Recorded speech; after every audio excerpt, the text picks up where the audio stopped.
Forecast first, sponsored by Matex Heating, Cooling, and Plumbing.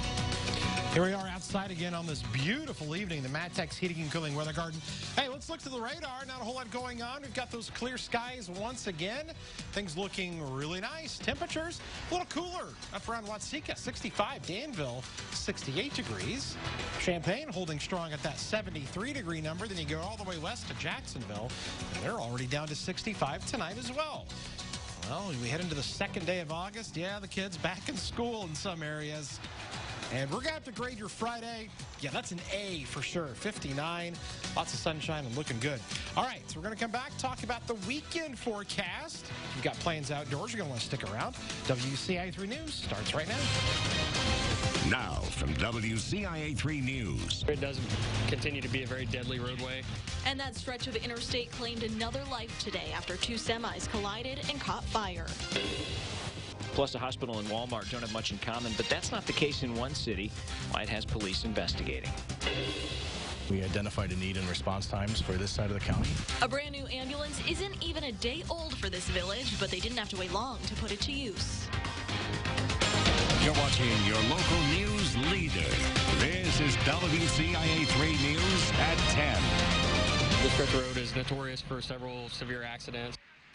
And this afternoon, a crash on I-74 turned deadly. But it's not the only wreck that happened there within a matter of minutes. Good evening. I'm Paul Cicchini. And I'm Jessica Coons. One man died because of a two-semi collision in Vermilion County. It happened in a westbound lane of I-74 near Oakwood. As of tonight, the westbound lanes are still closed, and police say they're expected to be that way for another couple of hours. Traffic is being rerouted at the Oakwood exit. WCIA 3's Jennifer Jensen is in our newsroom tonight. So, Jennifer, this semi-crash was the result of another. Jessica, about 20 minutes before, 4 miles west near the 50th exit, a minivan rear-ended a semi. Nobody was badly hurt, but that caused a traffic backup. State police told me the slowdown was part of the reason for the deadly semi-collision. Billowing smoke could be seen for miles in Vermilion County. Flames were bursting out of two semis near the Oakwood exit on I-74. Year after year, it does continue to be a very deadly roadway. On Thursday afternoon, this proved to be true again. The driver of a semi that rear-ended another trailer died. The other driver made it out safely. We did have to shut down both westbound and eastbound lanes due to the smoke and also the fire. Traffic came to a halt as state troopers rerouted drivers around the accident. Some pulled over to avoid the standstill. Can't get through the traffic, so we're just going to wait it out, see what happens. The backup lasted for hours as fire crews put out hot spots that kept sparking up on the interstate. Due to the extent of the accident, it's going to take us several hours to reconstruct the crash, to do a thorough investigation, and also for cleanups. After that, state police say IDOT would come to the scene to make sure it's safe to reopen it. The coroner is still working to identify the driver, who that driver is, and how he died. An autopsy for that man is scheduled for tomorrow. In the newsroom, I'm Jennifer Jensen, WCIA 3, your local news leader. All right, Jennifer, thank you. On average, 1,000 people die every year in traffic accidents across the state. Police are asking you to be careful if driving anywhere near the area of today's accident as they continue to investigate. Urbana police are investigating whether two bomb threats in 2 days could be connected. A threat was called into Carl Hospital this afternoon. Search dogs were taken into the hospital, but they didn't find anything. A threat was made to the Walmart in Urbana yesterday. Police determined that was a hoax. A young boy in Sydney was rushed to the hospital after he was hit by a car today. He was riding his bike along Route 12 when he was hit, but first responders say he will be okay. WCIA 3's Jen Lask joins us now. So, Jen, how fast were paramedics able to reach him? First responders say they were able to get to the scene within 5 minutes, but it's a drive that would have taken at least 20 minutes in the past. All that changed today after the Homer Fire Department rolled out its first ambulance. When you're 20 minutes away from an ambulance and then 20 minutes to get back, it definitely makes a big difference. In an emergency, every second, every minute counts. Homer's Fire Chief Don Happ knows timing is everything. This is something we've worked on probably 15 years. And it finally come down to 2 weeks ago that we got a phone call that they wanted to try something to set an ambulance down here. We've been responding to this area for quite a long time, and we identified a need in response times for this side of the county. At 8 a.m. August 1st, Homer proudly announced on Facebook it was rolling out a new ambulance from OSF Pro Ambulance. By 3 p.m., the department shifted gears and drove into action. We had a boy that had got hit. He was on a bicycle, got hit by a car. He's fine. He's at Carl right now, but he sounds like everything's good. We like to be able to bring what we consider the first 15-20 minutes of emergency care to the scene. From cardiac monitors, It gives us a wealth of information about a patient, to IVs, trauma supplies, and airway supplies, paramedic Derek Iden says the ambulance is loaded and ready to go. the great thing about the ambulance is 90% of our patients don't need 99% of this stuff.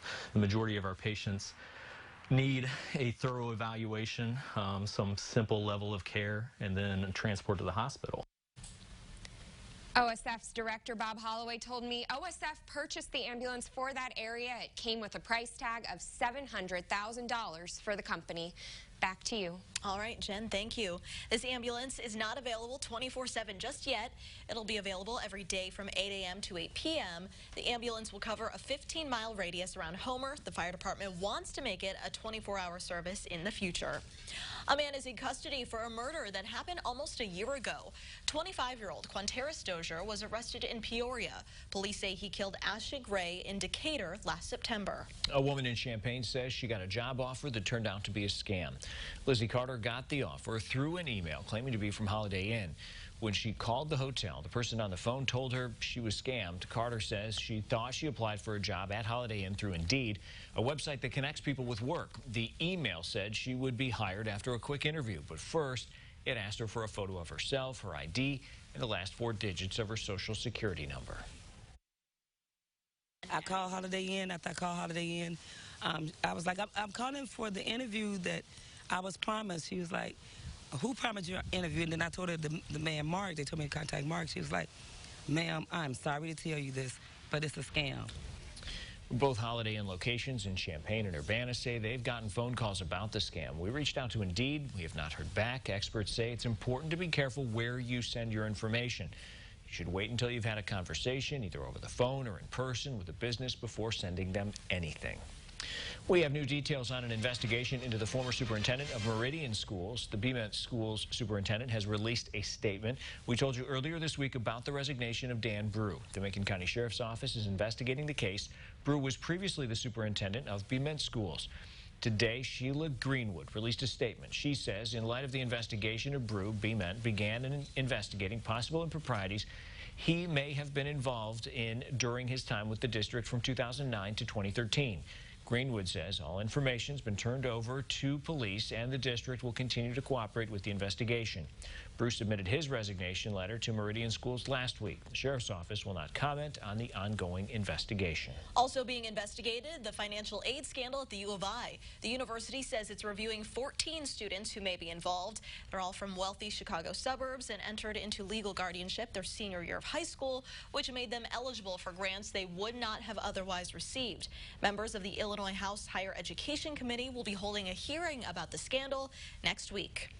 You've heard of bulletproof vests. Now some stores are selling bulletproof backpacks. A post about them on social media is going viral, but Office Depot in Springfield says they've sold them since last October. The bags have been tested against 9mm and .44 caliber shells, and they're guaranteed to protect against at least 5 shots. They cost between $180 and $250. Sometimes you just need a day off, but it's not only adults who take a mental health day. Why, some say it's also good for kids. Plus, it's covered in white tarp, but soon it'll be sporting a familiar green logo. And most racers have a need for speed. How one is proving he isn't slowing down decades after he started.